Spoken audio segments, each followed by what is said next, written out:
The second of the MILT human relation principles card is titled as 12 ways to make people think in your way. Well, influencing and persuading people is one of the qualities of a high performance behavior.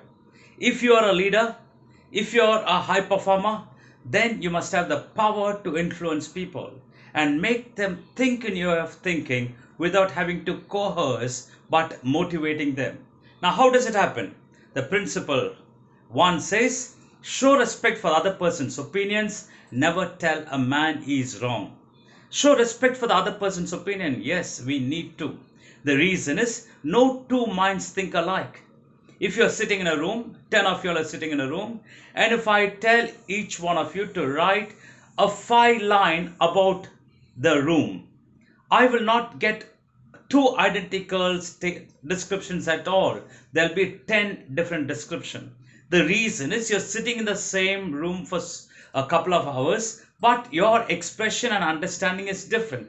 So therefore, we need to show respect for the other person's opinions. Never tell a man he's wrong. Now you might say, if somebody is wrong, we need to tell them they are wrong. What is wrong with that? Well, we never have any competence to tell somebody you're wrong, because nobody ever says something knowing that they are wrong. So therefore, never tell somebody you're wrong. The moment you say you're wrong, you're going to cut that person off, and that person is not going to think in the way you're thinking, and you're not going to motivate that person. For instance, you might not agree with that person's statement. All you can do is, sorry, I beg to differ with you, is much more a mature statement rather than an immature reactive statement of saying, sorry, you're wrong. So never tell a man he's wrong. Show respect for other person's opinions. Never tell a man he's wrong. And this is the first quality that you need to have to develop ways to make people think in your way of thinking. The second principle says the only way to get the best of an argument is to avoid it. Well, you must be intelligent. You must know nobody has ever won an argument. Because in an argument, it's not important what is right. It is important who is right. It's a fight of ego. That person is holding on to that opinion of his, even though he is not right. And you probably hold on to your opinion knowing that you're not right. Because over a period of time, you have proved otherwise. But you don't want to let your ego down. And therefore, you will never ever win an argument. Nobody ever wins an argument. It is said in a battle of ego, it is better to be on the losing side. So if you're an intelligent man, the only way to get the best of an argument is to avoid it. When you know a discussion is snowballing into an argument, if you want to win it, the mature stance is to avoid it. But you can take part in a discussion, because in a discussion, it's not important who is right. It's important what is right. That means we are subject oriented. We are open to discussion. We are open to change our opinions. So therefore, take part in a discussion, but never into an argument. And if there is an argument, the only way to get the best of an argument is to avoid it. And then the next principle says, if you're wrong, admit it quickly and emphatically. Just now I said you can take part in a discussion. Now this principle, if you're wrong, admit it quickly and emphatically, is the qualification for you to get into a discussion.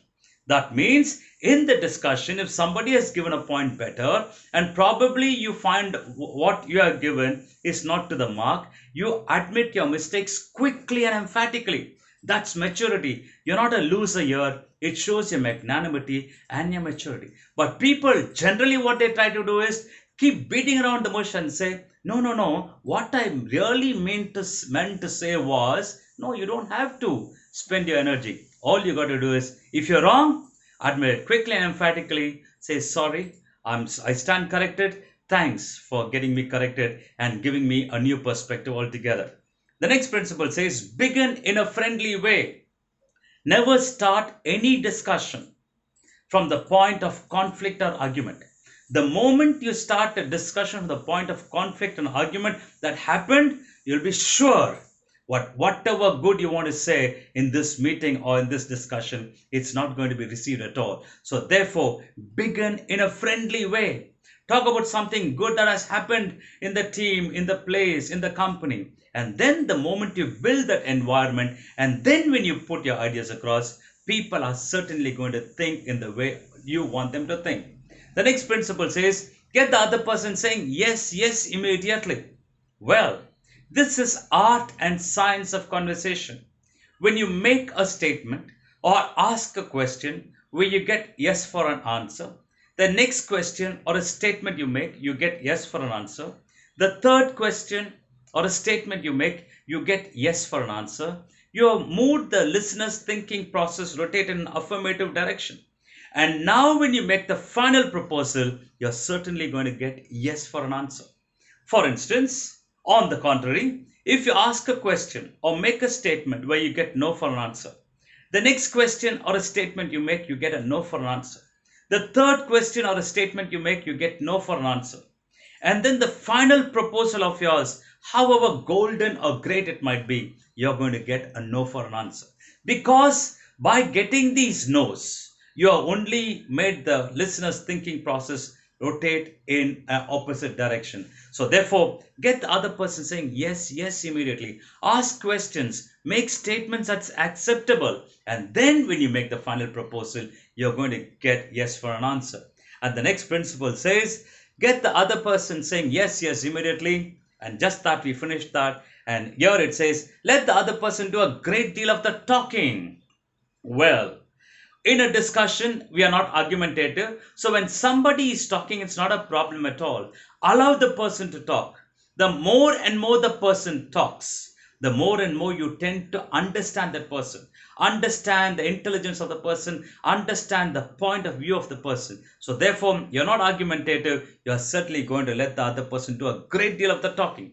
It's only argumentative people who will never allow the person to talk. But you are discussion oriented. So therefore, let the other person do a great deal of the talking. Let the other person feel that the idea is, well, as you're discussing in the group meeting and your colleague has come out with a point, acknowledge that. Acknowledge that. Thank that person for the point. Thank you for that brilliant idea. It certainly had expedited a decision. Thank you for that great idea. It has taken the discussion to the higher level. Now, the moment you do it sincerely, that person feels wanted, that person feels recognized, and certainly is going to take part in a discussion. And probably what you're going to say is going to be also accepted because you're willing to see things from the other person's point of view, and also you're letting the other person do a great deal of the talking and let the other person feel that the ideas is. So these are highly matured qualities of you to make people think in the way of thinking. Try honestly to see things from the other person's point of view. Just because a person does not accept your point of view, never get into an argument, but try honestly to see things. Why is the person saying what he is saying? Why is the person doing what he is doing? And the moment you can have this empathy to see things from the other person's point of view, you will appreciate as to why the person is saying, and accordingly you can act on it. For instance, if I ask you, what is the shape of this booklet? You might say rectangle. And I would say, it looks like a straight line. Now you say it's a rectangle, I say it's a straight line. Now we can get into an argument on this. But if I can for a moment think, why is this person saying it's a rectangle? Oh, from here it's a rectangle, is it? Problem solved. And if you can see it from my point of view and say, why is this person saying it's a straight line? And then you say, okay, from here it looks straight line, is it? So therefore, the entire problem is settled because you tried honestly to see things from the other person's point of view. Be sympathetic with other person's ideas and desires.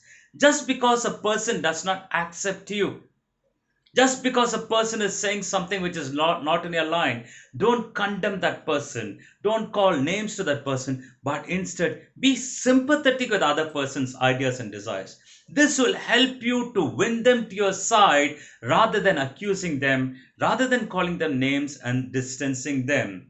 Appeal to nobler motives. Well, everybody has got a noble side and an evil side. Now, if you can appeal to the nobler aspects of a person, you will get the person to listen to you and think in the way of you wanting them to think. For instance, You find a young executive who's coming over here, and you want to get this guy's attention, and you know he's got all the qualities. All you can say is that I've been seeing you. You're highly committed, and this commitment is certainly going to take you to great heights, and you are an asset to the organization. Now, what did I do? I appealed to his nobler motives. As a young person who's got a great career and a future ahead of you, can you do this thing in such a manner? And you're certainly going to make it to great heights. So here I appeal to nobler motives. But there's the evil side of people. You'll say you're lazy, you're not fit for nothing, and you do nothing whatsoever. You don't do things in an orderly manner. You're absolutely indisciplined. If you say this, you can never get to work with them. You can never make them think in a way of thinking. So it's best to appeal to the good qualities of people and build on it. Appeal to nobler motives. Dramatize your ideas. That means not passively saying what you want to say. Your ability to dramatize, get absolutely involved in what you want to say. And the moment you do that, you are able to get your ideas across. Because they say in communication, only 10 to 15% is verbal. Remaining 85 to 90% is non-verbal. That means what you say is 10 to 15%. How you say it is 85 to 90%. For instance, right now, I'm conducting this class. I'm trying to get these principles inside you. You see, I am dramatizing my ideas. I'm doing my best to bring out the emotions. I'm doing my best to use my body language. I'm doing my best to do everything possible, which is non-verbal, to get the ideas across to you. And now this will get into you. Whatever I'm saying is certainly bound to get inside you because there is that emotion, intensity, and the non-verbal communication involved. So how I say will certainly convey to you what I want to say. So dramatize your ideas. Don't be passively narrating, but dramatize your ideas. Throw down a challenge. Now, if you have the strength of your conviction and you know this project of yours, this idea of yours is going to work, throw down a challenge. You just have to tell them, just do this. Do exactly what I tell you to do, and I underwrite the consequences. Do exactly the plan that I have told you, and I can assure you we are going to reach productivity. The moment if your words come from such a conviction, and if you can throw down a challenge, people are going to certainly follow a leader because people like to follow a leader who has got a conviction, and that conviction is exhibited when with that depth of your conviction when you can throw down a challenge. So friends, we have got these 12 ways to make people think in your way. These are very, very powerful principles. If you can live by it, implement it, practice it, you'll be a great motivator, you'll be a great influencer, and you would have developed one of those 4 qualities of a high performance behavior, which is to influence people and things. Wishing you all the best. Thank you.